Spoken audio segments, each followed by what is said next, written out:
આગળ અલૌકિક જગ્યા ઉપર પણ જો લૌકિક વ્યવહારના વિચાર આવતા હોય તો માનજો કે હજી મારે માળા વધારે ફેરવવાની જરૂર છે, હજી મારે પાઠ વધારે કરવા જોઈએ. કેમ મને લૌકિક વિચાર આવે છે? પોતે પોતાની જાતને ચકાસવું. તો અહીંયા તો કહ્યું સાધન કરો દ્રઢ આસરો, એટલે આપણે ત્યાં તો પદમાં પણ કહ્યું આસરો એક શ્રી વલ્લભાધીશ. આસરો એક દ્રઢ શ્રી વલ્લભાધીશ કો, આસરો એક દ્રઢ શ્રી વલ્લભાધીશ કો, આસરો એક દ્રઢ શ્રી વલ્લભાધીશ કો, આસરો એક દ્રઢ શ્રી વલ્લભાધીશ. આસરો એક શ્રી વલ્લભાધીશ, એક જ આશ્રય, અનન્ય આશ્રય શ્રી વલ્લભના ચરણ. અને કુલ ભજવો ફલ એક, એ વલ્લભ હોય કે એનું કુલ હોય. અને પલક પલક કે ઉપરે વારો કલ્પ અનેક, અને એક એક પલક પર અનેક કલ્પોને વારી દઉં એમ હરિરાયજી કહેતા આગળ ગાન કરતા. આપણે તો પૂરું કરવાનું. શ્રી વલ્લભ જીવન પ્રાણ હૈ, નયન રાખો ઘેર, પલકન કે પરદા કરો, ચાનન દે હો ફેર, શ્રી વલ્લભ ચાનન દે હો ફેર. શ્રી વલ્લભ જીવન પ્રાણ હૈ, નયન રાખો ઘેર. જ્યારે જેને વલ્લભ મળ્યા એમ થાય કે સદા આ વલ્લભ મારી નિકટ કેમ રહે, સદા આ પ્રભુ મારી નિકટ કેમ રહે. હરિરાયજી કહે એ તો દૈવી જીવોના ઉદ્ધાર માટે પધાર્યા છે, એ તો સતત દૈવી જીવોના ઉદ્ધાર માટે પરિશ્રમ કરી પરિભ્રમણ કરી રહ્યા છે, પણ એ વલ્લભને મારા કેમ બનાવી લો. તો થયું આ સુંદર સ્વરૂપ સામે બિરાજેલું છે, મારી આંખોમાં એમને ભરી અને આંખોની પલકોને બંધ કરી. નયનન કે પરદા કરું, નયન રાખો ઘેર, પલકન કે પરદા કરો, જાન ન દેહો ફેર. અને એવું થાય કે આ વલ્લભ મારા થઈ જાય અને મારી આંખોમાં એને આંખોમાં વસાવી લઉં અને મારી પલકોના પડદા કરી લઉં, જેથી પાછા જઈ જ ન શકે મને છોડી. એ મારા થઈ જાય, આ મારા વલ્લભ થઈ જાય, આ મારા પ્રભુ થઈ જાય, એટલે મારી આંખોમાં વસાવે. પિય તો હે નયન નહીં મેં રાખું, नैन नहीं मैं राखूं, पिय तो ही नैन नहीं मैं राखूं. तेरी एक रोम की छवि पर, तेरी एक रोम की छवि पर, जगत सब नाखूं, पिय तो ही नैन ही मेरा. હરિરાયજી એ જ ભાવ કહે હે વલ્લભ આપ મારા ન થઈ શકો, આપને દૈવી જીવો માટે પધારવું છે, આપને રોકવું તો ન શકું, પણ મારી આંખોમાં આપને વસાવી લઉં અને જ્યારે આંખો ખોલું તો એવી કૃપા કરજો સામે આપ જ દેખાઓ. અને આમ મહાપ્રભુજી માટેના આવા ભાવ શ્રી હરિરાયજી પ્રગટ કરતા આગળ ગાન કરતા કહ્યું પૂર્ણ બ્રહ્મ પ્રગટ ભયે, શ્રી લક્ષ્મણ ભટ્ટ નિજ જન પર પરખત સદા, શ્રી બ્રજપતિ પદને, શ્રી વલ્લભ બ્રજપતિ પદને. પૂર્ણ બ્રહ્મ પ્રગટ ભયે શ્રી લક્ષ્મણ ભટ્ટ ગેર. અને આ શ્રી વલ્લભની વાત કરું છું. એ વલ્લભ કોણ છે? કે જે પૂર્ણ પુરુષોત્તમ શ્રી કૃષ્ણ, જે વેદમાં, જે ભાગવતમાં, જે ગીતામાં, આ બધામાં કોઈ પરમાત્મા રૂપે, ક્યાંક બ્રહ્મ રૂપે, ક્યાંક ભગવાન રૂપે જેની વાત કરી છે, એ શ્રી વલ્લભની વાત કરું છું. એ જ પોતે પૂર્ણ પુરુષોત્તમ વલ્લભ રૂપે લક્ષ્મણ ભટ્ટજીને ત્યાં પ્રગટ થયા છે. વેદમાં આનંદ માત્ર કરપાદ મુખોદરાદી જે આનંદ રૂપ પરમાત્મા કયા એ જ નંદ બાબાને ત્યાં નંદ ઘેર આનંદ ભયો કહીને કહ્યું એ જ વેદનો આનંદ નંદ બાબાના ઘરે પ્રગટ થયો અને સર્વોત્તમ સ્તોત્રમાં આનંદાય નમઃ કહીને કહ્યું જે નંદ બાબાના ઘરે આનંદ પ્રગટ થયો એ જ હવે લક્ષ્મણ ભટ્ટજીના ઘરે પ્રગટ થયો છે તો પૂર્ણ બ્રહ્મ પ્રગટ ભય શ્રી લક્ષ્મણ ભટ્ટ ગેહ નિજજન પર બરખત સદા શ્રી વ્રજપતિ પદને અને સદાય નિજજનો પર વરસી રહ્યા છે શ્રી મહાપ્રભુજીની કૃપાની વર્ષા સદાય દરેક દૈવી જીવ પર થઈ રહી છે એમ કહી હરિરાય મહાપ્રભુ આગળ ગાન કરતા કહે જાગત સોવત સ્વપ્ન ભૂર દ્યોષ નિસસાજે શ્રી વલ્લભ વ્રજ ઈશ કે ચરણ ધરો હિયમાજ શ્રી વલ્લભ ચરણ ધરો હિયમાજ હરિરાયજી કહે આંખો ખોલી એમના દર્શન કરું એ તો બરાબર પણ જ્યારે પહોંચી જઈએ ત્યારે તો નેત્રો બંધ હોય મારે તો એક ક્ષણ વલ્લભ ન વિસરાય એવી દશા જોઈએ છે પલ પલ મેં રટતે રહો શ્રી વલ્લભ નામ ઉચ્ચાર મારે તો પલે પલ ક્ષણે ક્ષણ જીવનની એક ક્ષણ પણ વલ્લભ ન વિસરાય એટલે હરિરાયજી કહે જાગત સોવત સુઈ જઈએ ત્યારે પણ બસ એ જ દેખાય સ્વપ્નમાં પણ એ જ આવે જાગત સોવત સ્વપ્ન મેં ભોર ઘોષ નિજ સાંજ દિવસ બપોર સાંજ અષ્ટ આઠે યામ શ્રી વલ્લભ વ્રજ ઈશ કે ચરણ ધરો હિયે માં અને એ એવા ઈશ વલ્લભના ચરણારવિંદ અખંડ મારા હૃદયમાં વિરાજે પ્રતિપલ જાગતો હો સોતો હો કે સ્વપ્ન પણ આવે તો વલ્લભનું જ આવે આવી દશા મારી થઈ જાય મારો નિરોધ શ્રી વલ્લભના ચરણારવિંદમાં સિદ્ધ થઈ જાય એમ કહેતા હરિરાય મહાપ્રભુજી આગળ ગાન કરતા હા હા માનો કહત હો કરી ગિરધર સો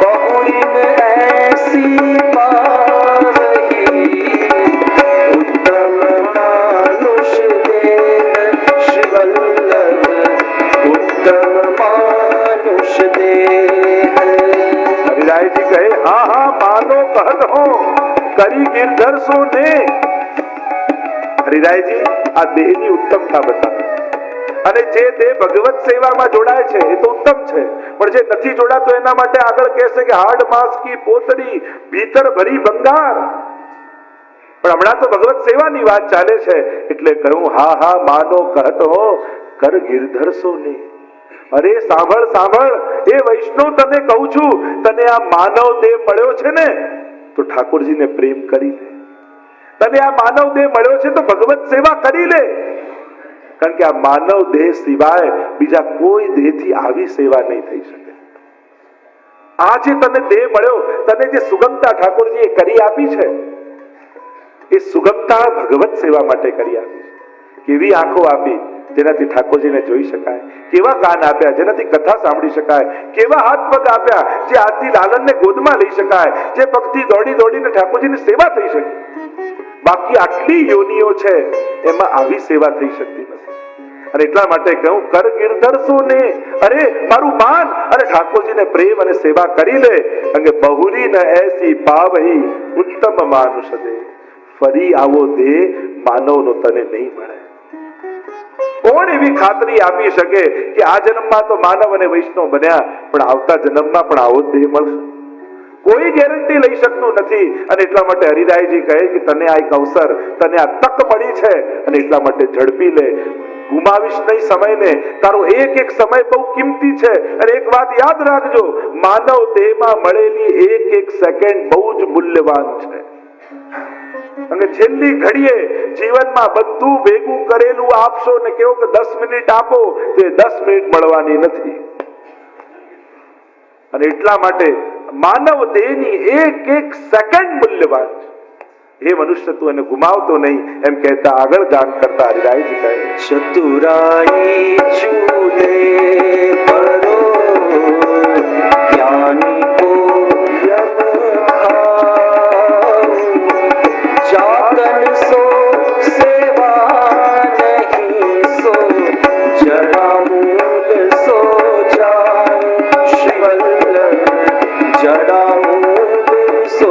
जाऊं। માનવ છે ને બહુ ચતુર છે, પણ કરવી તો છે સેવા, ભગવત નામ લેવું તો છે, પણ બસ આટલું દીકરાના લગ્ન થઈ જાય, બસ આટલું ધંધામાં સેટ થઈ જાય, બસ આટલું કાર્ય થઈ જાય. માણસ પાસે પુણ્યો ન કરવાના, સેવા ન કરવાના લોજિકો બહુ છે, અને આ જ એનો સૌથી મોટો માઇનસ પોઈન્ટ છે. પાપ કરવાના લોજિક એની પાસે છે અને પુણ્ય ન કરવાના પણ લોજિક એની પાસે છે, અને આ જ માનવની સૌથી મોટી બુદ્ધિની કમી છે. મારે ક્યાં ખોટું કરવું હતું, આ તો આ બધા હતા એટલે, આ તો આ બધાનો સંગ હતો એટલે, આ તો આવા સંજોગો હતા એટલે. જો ખોટું કરવાની કોઈ પણ સાચી રીત દુનિયામાં નથી. ખોટું એ ખોટું જ છે, એના તમે ગમે તેટલા લોજિક આપો, એની કોઈ સાચી રીત ન હોય. ચતુરાઈ માણસ પાસે છે, અને એ જ એને જ્યાં વાપરવાની છે ત્યાં વાપરતો નથી, અને ખોટા કાર્યોમાં, સેવા ન કરવાની બાબતમાં વાપરે છે. આપણી પાસે ન કરવાના કેટલા બધા લોજિકો આપમેળે આવી જતા હોય. એના માટે કોઈ ગ્રંથ વાંચવો નથી પડતો, કરવા માટે ગ્રંથો વાંચવા પડે છે. પણ તમને કોઈ ભણાવે છે કે આ સેવા ન કરવા માટે કયા કયા રીઝન આપવા? આપમેળે આવડી જાય છે. અને આ ચતુરાઈ જ્યારે હરિરાયજીએ માણસની બુદ્ધિમાં જોઈને એટલે કહ્યું, ચતુરાઈ ચૂલે પડી. આ તારી ચતુરાઈ છે ને, એ બધું લઈને ચૂલામાં નાખી દે, કારણ કે તારું બગાડનારી તારી આ જ ચતુરાઈઓ છે. ચતુરાઈ ચૂલે પડી. અને ઘણા લોકો બહુ ગ્રંથો વાંચી લે, પણ પેલા ગ્રંથમાં તો આમ લખ્યું છે, પેલા ગ્રંથમાં તો આમ લખ્યું છે, મેં તો બધા ગ્રંથોનું અધ્યયન કરી લીધું. હરિરાયજી કે ઉભો રે, આ બધું વાંચ્યા પછી પણ જો તને ભગવત સેવા કરવાની ઈચ્છા નથી થતી તો જ્ઞાની કો યમ ખાઓ. આ જ્ઞાની પણ આ બધું વિચારવામાં જ રહી જાય છે, ભગવત સેવા કરી શકતા નથી, અને યમ આવીને એનો ગ્રાસ કરી જાય છે. तो चतुराई चूल्हे पड़ी, ज्ञानी को यम खाओ, पर जा तन सो सेवा नहीं, सो चढ़ा बोल सो जाओ. કે તને આ માનવ દે બહુરી એસી પાવહી ઉત્તમ માનુષ દે, એ ઠાકોરજી આપીને એક તક આપી, છતાંય તો સેવા ન કરી શક્યો તો એ તો જડ મૂળથી નાશ થઈ જાય, એમાં જ એનું કલ્યાણ છે. એમ કહી હરિરાયજી આગળ ગાન કરતા કહે, देखी दे असुरंग मति भूले मन माही, श्री वल्लभ बीनु और को तेरो संगी नाही, श्री वल्लभ तेरो संगी नाही. देखी देह सुरंग यह મતિ ભૂલે મન માય. માણસનું શરીર જ્યારે બરાબર ચાલતું હોય ને, ત્યારે એને ધર્મ કરવાના વિચાર નથી આવતા, ત્યારે એને ભોગોના વિચાર આવે છે. જ્યારે શરીર બધું બરાબર હોય ત્યારે એને એ સૂચતું નથી કે હમણાં થોડી સેવા કરવાય, હમણાં તો મોજ મજાના દિવસો છે. દેખી દે એટલે હરિરાયજી ચેતવે છે, દેખી દે સુરંગ યહ મતિ ભૂલે મન માહી, શ્રી વલ્લભ બિનુ ઓર કોઈ તેરો સંગી નહીં. જ્યારે તારો દેહ સાથ નહીં આપે, જો યુવાનીમાં શરીર આપણને સાચવતું હોય, વૃદ્ધ થઈએ ત્યારે શરીર આપણે સાચવવું પડે. જો પહેલા આપણે ઊભા થઈ જઈએ ખબર ન પડે, પછી આપણે આપણી જાતને ઊભા કરવા પડતા હોય છે. ટેકો જોઈએ, આ જોઈએ, હું ઊભો થાઉં છું. નાના હોઈએ ત્યારે બોડી પાર્ટ શીખવાડવા પડે, જો અહીંયા હાર્ટ છે, અહીંયા કિડની છે, અહીંયા એ છે. મોટી ઉંમર થાય ત્યારે એક એક નસ વિશે ખબર પડી જાય, હાર્ટની ત્રીજી નસ બ્લોક છે, ત્યારે એક એક નસ આપમેળે એક્સરે જોયા વગર આપણને ખબર હોય, અહીંયા આ છે, અહીંયા આ છે, અહીંયા આ છે. પછી એકે શીખવાડવું પડે, બધા પાર્ટો રોજ યાદ કરવા પડે. આજે કિડનીની દવા લઉં, પછી હાર્ટની દવા લઉં, પછી આની દવા લઉં, અને આ બહુ સામાન્ય વસ્તુ છે. આ શરીર જ આવું છે, એમાં તમારા પાપ પણ તમને નથી નડી રહ્યા. ઘણા લોકો એમ તમારા પાપ હશે એટલે બહુ, ના, શરીર છે જ આવું. ક્ષરતી શરીર, જે ધીમે ધીમે નાશ પામે એને શરીર કહેવાય. આ શરીરનો ધર્મ જ છે, એટલે એને ભગવાન જોડે, પાપ જોડે આ બધું જોડવાની જરૂર નથી. ઘણા લોકો આટલી ભક્તિ કરતા તોય આવા બીમાર પડે. અરે શરીરનો ધર્મ જ બીમારી છે, એનું ક્ષરવું, એનું નાશ થવું જ એનો ધર્મ છે. હવે હું સેવા કરું એટલે મને શિયાળામાં ઠંડી ન લાગવી જોઈએ અને ઉનાળામાં ગરમી ન લાગવી, એટલે ભગવાન પાસે બધી ફેસિલિટી લઈ પછી સેવા કરું. તો આવું હોય. શરીરના ધર્મો છે, હા, જ્યારે તનુ નવત્વ પ્રાપ્ત થાય ત્યારે આ કોઈ ધર્મો બાધા કરતા નથી. પ્રભુ આપણે ત્યાં તનુ નવત્વની વાત છે ત્યારે દેહ ધર્મથી પર ઉઠી જાય એવી અવસ્થા આપણે ત્યાં છે. અને ભગવદીઓના ચરિત્ર આપણે જોઈએ છે. આજે પણ ઘણા ભગવદીઓને જોઈએ છે કે જ્યારે સેવા કરતા હોય, પાઠ કરતા હોય, પ્રભુમાં હોય ત્યારે કોઈ દેહ ધર્મ એમને બાધા ન કરતો હોય. તો અહીંયા હરિરાયજી કહે કે દેખી દે સુરંગ યે મતિ ભૂલે મન માહી શ્રી વલ્લભ બિનુ ઓર કોઈ તેરો સંગી નાહી. આ બધું શરીર ચાલે ત્યાં સુધી બરાબર છે, પણ જ્યારે શરીર છોડવાનો વારો આવશે ત્યારે કેવલ ને કેવલ વલ્લભ જ તારા સંગી છે. બાકી બધું મૂકીને જવાનું. જના નિભૂમૌ બસવશ્ચ ગોષ્ઠે બાર્યા ગુરુદ્વારી જના સ્મશાને તે ચિતાયામ. જો વૈષ્ણવને લેવા યમદૂતો નથી આવતા, વૈષ્ણવને લેવા તો વલ્લભ એમના પરિકરો સાથે આવે છે. અને ઘણા જીવોને એવા અનુભવ પણ ઠાકોરજી વલ્લભ કરાવતા હોય છે, જાણે સ્વયં શ્રી વલ્લભ કમલાજી સાથે એને લેવા માટે આવ્યા છે. ચાલ, તું મારી લીલાનો જીવ છે, હું તને લીલામાં લઈ જવા આવું છું. હરિરાયજી કહે કે વલ્લભ બિનો તારો સંગી બીજું કોઈ નથી, એટલે એનો સાથ છોડતો નહીં, જે સાથે આવવાનો છે એને પકડી રાખજે. એમ કહી હરિરાયજી આગળ ગાન કરતા કહે, તેરી સાથી મેં દેહ નહીં યા કે રંગ મત ભૂલ અંત તું ही पछताएगो तुरंत मिलेगी धूल श्री वल्लभ तुरंत मिलेगी धूल. હરિરાયજી ચેતવે છે કે તું જેને સાથી માને છે ને, આપણે શરીરને સાથી માની કે આ છે તો બધું છે, આ ચાલે છે, પછી કોઈની ચિંતા નથી, મારે કોઈની ગરજ નથી, મારે કોઈની જરૂર નથી. માણસને દરેક વખતે કોઈની જરૂર પડે છે. નજીકના લોકોનો સાથ ન મળે તો અજાણ્યાને રાખવા પડે, પણ કોઈના સાથની તો જરૂર છે જ. અરે માણસ ગુજરી જાય ને તોય 4 જણા જોઈએ ઉચકનાર. માણસને માણસ વગર ક્યાં ચાલે છે? તેરી સાથી ન દે નહીં યાકે રંગ મત ભૂલ. આ તારો તું જેને સંગી માને છે, સાથી માને તારું શરીર, તું એના રંગમાં ના ભૂલાઈશ. તું એમ ન માનીશ કે આ કાયમ આવું જ રહેશે. કોઈનું શરીર કાયમ આવું રહ્યું નથી, અને આપણા હાથમાં જ નથી. જો આપણા હાથમાં હોત તો કોઈ વૃદ્ધ થાત. આપણા હાથમાં જ નથી. અંત તું ही पछताएगो तुरंत मिलेगी धूल. તું છેલ્લે પછતાઈશ. અને જ્યારે આ પ્રાણ છૂટશે અને શરીર લઈને જ્યારે અગ્નિ સંસ્કાર કરશો ત્યારે દુનિયાના મોટામાં મોટા માણસો છેલ્લી ઘડીએ તો બધા ગાગરમાં ભરતા હોય. નાનકડી ગાગરમાં લઈને અસ્થિ લે એટલે દુનિયાના મોટામાં મોટો માણસ, મોટા મોટા પદોમાં બેસેલા માણસો છેલ્લે તો એ ગાગરમાં પુરાઈને બીજાના હાથે વિસર્જનો પામતા હોય છે. અને એટલા માટે આ દેહનું, પદનું કોઈ પણ મદ ન કરીશ. તું મનુષ્ય દેહ મળ્યો છે એટલે એક વાત વિચારજે કે મને ભક્તિ કરવાનો ભગવાને અવસર આપ્યો. મારે આની એક એક ક્ષણ ગુમાવવી નથી. મારે જીવીને જવું છે, મારે મરીને નથી જવું. જીવનનો તૃપ્તિ અને ઓડકાર લઈને દેહ છોડવો છે, મારે મૃત્યુ પામીને નથી જવું આ દુનિયામાં. 2 પ્રકારના લોકો, ઘણા મરીને જાય, ઘણા જીવીને જતા હોય છે. મારે તો જીવીને જવું છે. આમ કહી અને આગળ ગાન કરતા હરિરાયજી કહે, देहि देखि सुरंग यह मति लड़ावे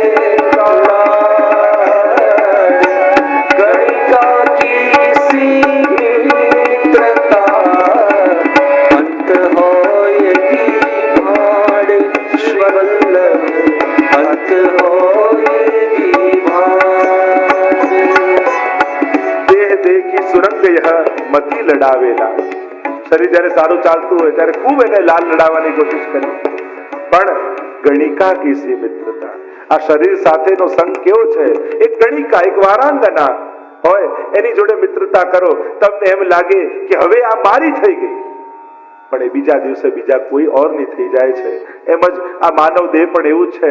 શરીર છે ત્યાં સુધી છે, પણ આ જીવાત્મા જયારે છોડીને જાય ત્યારે એ બીજા કોઈ શરીરને પામી જતો હોય છે. તો કહ્યું ગણિકા કી સી મિત્રતા અંત હોયગી ભાળ. અને છેલ્લે એ વ્યક્તિની મજાક બની જતી હોય છે. એમ તારું જીવન ક્યાંક મજાક બનીને ન રહી જાય એના માટે સાવધાન રહેજે. એમ કહી હરિરાયજી આગળ ગાય, देहि देख सुरंग